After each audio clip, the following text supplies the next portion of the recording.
11h, Europe 1 Culture Média. Philippe Vandel. PNC à vos postes, bonjour Luce Bernard. Bonjour Philippe, attachez vos ceintures. Je Ouais. sais plus comment on dit, ça fait Je trop vais longtemps que j'ai arrêter. pas pris l'avion. Désarmez votre toboggan. Au sommaire de votre journal des médias, on va être sérieux, on va arrêter la métaphore avionesque. Oui, beaucoup moins drôle. Les caricatures de Charlie Hebdo mettent l'Iran en colère. Bientôt de la publicité politique sur Twitter.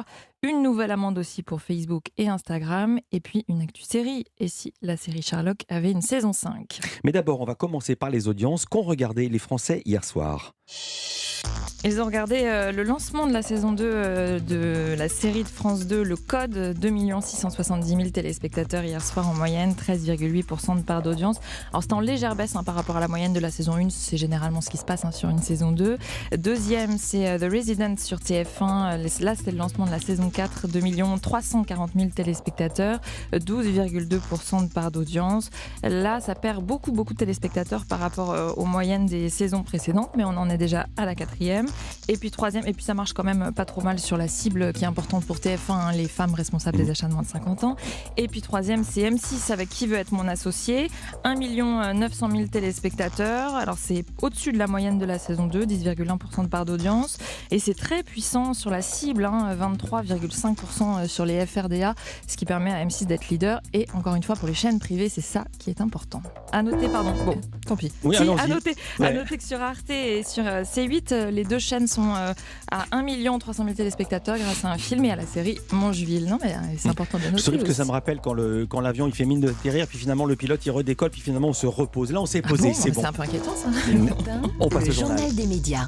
Ça vous arrive ça en avion ? Ça m'est déjà arrivé. On va commencer, une fois n'est pas coutume, dans une émission qui est consacrée aux médias, avec une colère étatique. La colère de l'Iran contre la France après la publication de caricatures dans Charlie Hebdo. L'hebdomadaire vient de publier un numéro spécial avec des caricatures de l'ayatollah Ali Khamenei, l'autorité religieuse et politique du pays. Elles n'ont pas échappé au ministre des Affaires étrangères iranien, Hossein Amir Abdollahian, qui a réagi hier sur Twitter en parlant d'actes insultant et indécent qui, je cite, ne restera pas sans réponse efficace et ferme.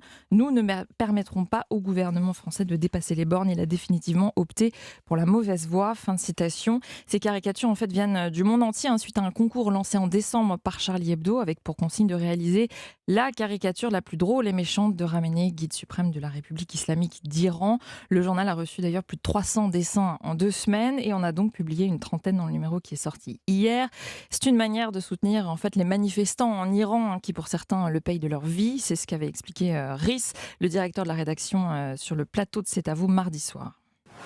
On se dit qu'est-ce qu'on peut faire de là où on est en France, à part les soutenir et leur faire comprendre qu'ils ne sont pas seuls à partager cette vision du monde qui est aussi un peu la nôtre, c'est de vivre dans une société la plus libre possible, et que donc ils ont raison, ils sont dans la bonne direction, même si c'est tragique. Vous espérez que même clandestinement, ce numéro spécial de Charlie Hebdo soit vu en Iran ? C'est fort probable qu'avec Internet, ça circule sur le net, comme toujours, évidemment.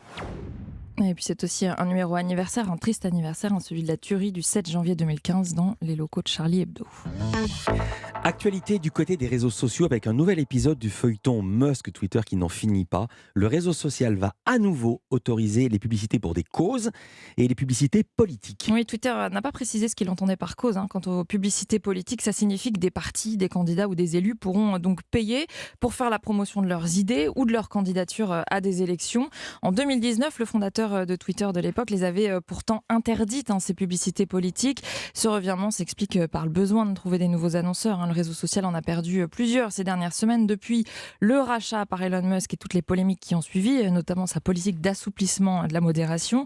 Ces publicités politiques, elles posent des vraies questions de démocratie. Rappelez-vous, ça avait été un outil pour la Russie pour influer sur l'élection présidentielle américaine, c'était en 2016, pour favoriser le vote pour Trump. Il a été montré dans une étude que ces publicités ont en fait un faible impact sur les électeurs qui sont déjà convaincus, déjà décidés. Ça ne les fait pas changer d'avis. En revanche, ça a un vrai impact sur les indécis et puis sur le taux de participation à une élection. Et à noter que les publicités politiques sont déjà présentes sur d'autres réseaux sociaux, notamment sur Facebook, qui ne les avait pas interdits comme Twitter, ce qui lui vaut d'ailleurs des critiques régulières sur le sujet. Et Twitter, de son côté, n'a pas précisé si la décision de les autoriser à nouveau valait pour le monde entier ou uniquement pour les États-Unis. On reste chez les géants. Une nouvelle amende européenne pour le groupe Meta. C'est le groupe qui possède notamment notamment Facebook ou Instagram. Près de 400 millions d'euros pour ne pas avoir respecté le règlement européen de protection des données personnelles. En fait, il est reproché à la firme américaine de ne pas avoir recueilli le consentement libre et éclairé de ses utilisateurs pour exploiter leurs données personnelles et proposer des pubs ciblées, des pubs personnalisées.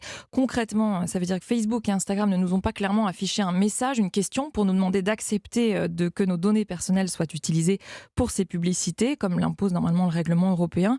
Au lieu de ça, en fait, ça a été inscrit directement dans les conditions d'utilisation des deux réseaux sociaux. C'est un très long texte que beaucoup d'utilisateurs se contentent d'accepter, mais sans lire, parce que c'est vraiment très long. Quasiment personne ne lit en entier, il faut être juriste. Exactement, donc ça a été considéré comme... Parce que c'est écrit petit. Ou très patient.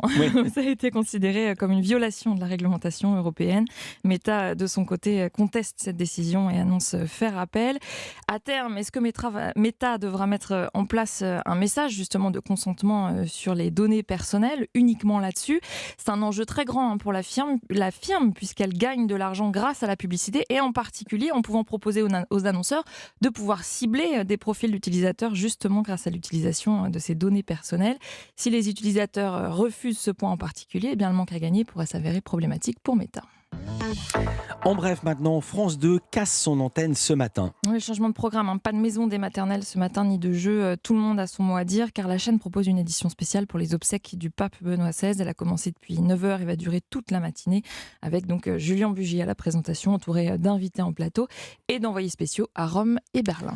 Et puis une actualité série maintenant dans ce journal, et si Sherlock avait une suite? C'est en tout cas ce que souhaite son créateur, Steven Moffat. Il a lancé un appel lors d'une émission à la radio anglaise sur BBC Radio 4, un appel aux deux acteurs principaux de la série. Benedict Martin, please come back. Please come back. Revenez, Martin. Benedict, il a assuré que si Benedict Cumberbatch et Martin Freeman étaient partants pour une autre saison, il écrirait alors la saison 5 dès demain. Mais les deux acteurs sont déjà bien occupés, pris par des films et puis d'autres séries. L'appel sera-t-il quand même entendu? On vous tiendra évidemment au courant. Et puisqu'on parle de séries, un mot pour finir sur une information qui concerne Europe 1. Oui, il est souvent question de séries dans cette émission. Vous venez de l'entendre dans les actualités de ce journal, ou bien on vous donne des conseils, des recommandations dans la partie indispensable. Il y a même des invités qui viennent parler de leur nouvelle série. Sur toute l'antenne d'Europe 1. Tout à l'heure, on a parlé d'une série sur Arte avec François-Xavier de l'Estrade. Sur toute l'antenne d'Europe 1, elles ont vraiment leur place à l'antenne. Alors, la radio a décidé de s'associer au festival Cannes Série en devenant partenaire, ce qui veut dire que du 14 au 19 avril prochain, on vous fera vivre l'événement sur l'antenne avec une programmation spéciale qui sera dévoilée un peu plus tard. Cannes Série, c'est un festival international qui propose des rencontres, des projections gratuites pour le public. Ce sera la 6e édition cette année, enfin la 6e saison.